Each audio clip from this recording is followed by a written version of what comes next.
Bienvenidos a Finanzas con IA. Nos alegramos de que nos hayas elegido una vez más para informarte de las noticias económicas del día. Empezamos directamente con la crónica de mercado. Buenas inversiones para todos. El contenido de este canal es exclusivamente para fines educativos e informativos. No supone una recomendación de inversión. Buen día. Iniciamos nuestra crónica de mercado y claves para la sesión de hoy, miércoles 22 de julio. La jornada en Asia ha cerrado con un comportamiento mixto, reflejando la cautela de los inversores. El Nikkei japonés registró una ligera caída, mientras que el índice de Hong Kong sufrió el mayor retroceso con bajas cercanas al 1%. Este sentimiento contrasta con el claro sesgo alcista que se respira en la apertura europea. Tanto el DAX alemán como el IBEX 35 español avanzan con subidas de alrededor de medio punto porcentual. Mientras tanto, al otro lado del Atlántico, Wall Street parte de una base muy sólida tras el cierre de ayer. La sesión previa dejó un fuerte impulso alcista, especialmente en el sector tecnológico, con el Nasdaq liderando las ganancias con una notable alza de casi el 2%. Le siguieron el S&P 500 y el Dow Jones, ambos con avances cercanos al punto porcentual.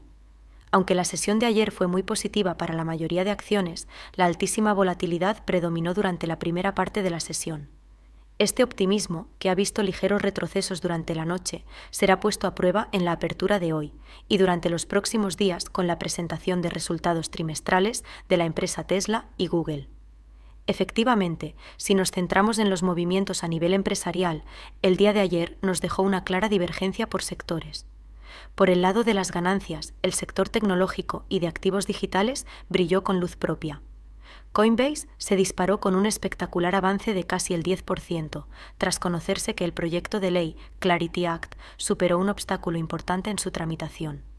Le acompañó Intel, con una subida muy destacable superior al 8%.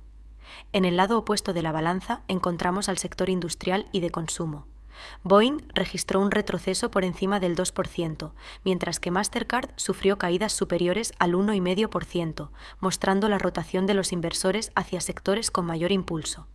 Vistas las noticias principales del día, pasamos ahora con nuestro compañero Max para visualizar los datos técnicos y cuantitativos de la estructura interna del mercado.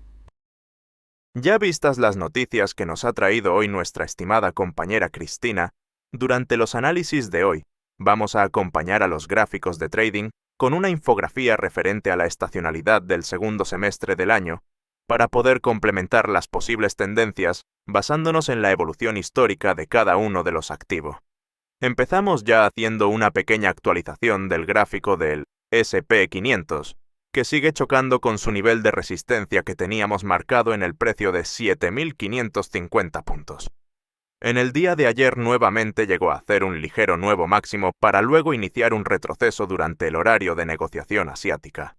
Es difícil poder saber a la perfección si el precio va a poder superar este nivel durante el día de hoy o incluso durante el resto de la semana.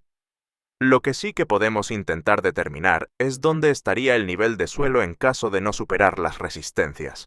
Deberíamos encontrar ese soporte en el nivel de 7.400.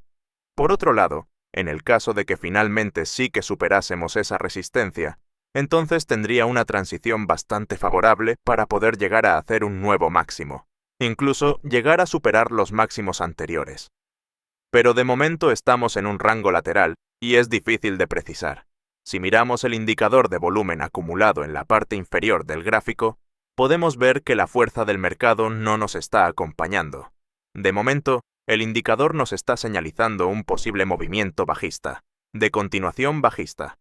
Incluimos ahora la infografía de la estacionalidad del S&P 500, donde vemos que ha venido siguiendo de forma bastante similar a su media histórica, la cual durante los próximos meses de verano tendría tendencias a quedarse en una zona de rango lateral, con ligeras bajadas en el mes de septiembre, para acabar teniendo un último impulso a final de año hasta finalmente llegar al conocido rally navideño. Pasamos ahora rápidamente al gráfico del Nasdaq en temporalidad de 1 hora. Lo comparamos brevemente con el indicador que teníamos en el activo anterior y vemos una situación similar, donde la fuerza del volumen del indicador en la parte inferior del gráfico no está acompañando a la subida, lo cual nos hace tener dudas para el día de hoy. Así como en la sesión de ayer sí que el gráfico nos estaba marcando un impulso alcista más o menos previsible, En el día de hoy tenemos que reconocer que el gráfico aporta muchas dudas y no nos permite tener una proyección clara o una hipótesis favorable. En principio, consideraríamos que el Nasdaq y la tecnología deberían seguir comportándose mejor que otros activos, y consideraríamos su nivel de soporte cercano al precio de 29.000 puntos, con una posible incursión hasta los 28.900 puntos. Durante el día de ayer la volatilidad fue extrema durante gran parte de la sesión, y es muy probable que el día de hoy sigamos teniendo fuertes movimientos que podrían ser en ambas direcciones. Tanto podría llegar a hacer un nuevo máximo, llegar hasta esos 29.400 que quedaron pendientes del día de ayer. Como podríamos ver de nuevo, una trampa alcista para finalmente tener una continuación bajista.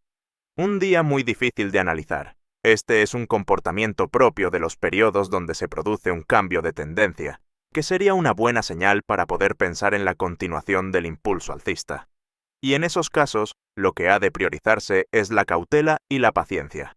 Si encontramos movimientos claros que permitan hacer entradas rápidas, teniendo en cuenta que es difícil que supere tanto la zona de máximos como la de mínimos anteriores, eso nos dejaría una acción de precio muy enrevesada, con muchos altibajos, idas y venidas, que normalmente suelen ser difíciles para encontrar puntos de entrada. En cuanto a la estacionalidad del Nasdaq, encontramos algo similar que en el resto de las bolsas, donde los meses de verano suelen tener una pausa con menor volumen y con menor volatilidad, para acabar teniendo un rally alcista al llegar a la parte final del año. Bien, vistos los dos índices principales, cambiamos al gráfico del oro, donde continúa su patrón de giro alcista sin grandes cambios por el momento. En caso de producirse este esperado impulso alcista, va a tener muchas zonas de resistencia. Por lo tanto, lo que esperamos es que fuese una subida en forma de sierra. Si nos fijamos en el indicador de volumen, nos está marcando claramente la señal alcista, que casi prácticamente podríamos dar por confirmada, y además dejando una zona de protección muy clara, donde situar las órdenes de salida. Miramos brevemente la estacionalidad del oro como metal y de los metales preciosos. Podemos ver que el comportamiento que ha tenido en la primera mitad del año ha sido muy inferior a su estacionalidad media, mientras que durante la segunda mitad del año este activo suele tener uno de sus mayores impulsos alcistas. Por lo tanto, esto podría acompañar la tesis de ver, durante los próximos meses, un interesante impulso del precio del oro. Por último, vemos ahora nuestro gráfico de Bitcoin, que al igual que el oro está en medio de un impulso alcista, aunque en este caso ya está mucho más cerca del nivel de resistencia que teníamos marcado, cercano a los $67.000. Además, ha llegado a su confluencia con la media móvil de 200 periodos. Por lo tanto, es un momento importante, donde el precio podría realizar una pausa en la subida durante varios días para finalmente tener un fuerte impulso alcista en el momento en que se produjese el rompimiento, que podría suceder durante el fin de semana. Si vemos la estacionalidad de este activo, se nos marca durante los próximos meses y semanas un periodo de estancamiento, donde, históricamente, ha tenido una reacción a medida que se acerca a la finalización del año. Y no sé si tener en cuenta que, siendo 2026 un año electoral y que el presidente Trump suele buscar apoyo en los amantes del sector de criptomonedas, no sería de extrañar ver durante estas semanas noticias positivas en los medios de comunicación que pudiesen ayudar al impulso alcista de los activos. Hasta aquí el análisis de hoy. Nos despedimos hasta el próximo video, deseándoles una gran sesión de trading y muy buenas inversiones.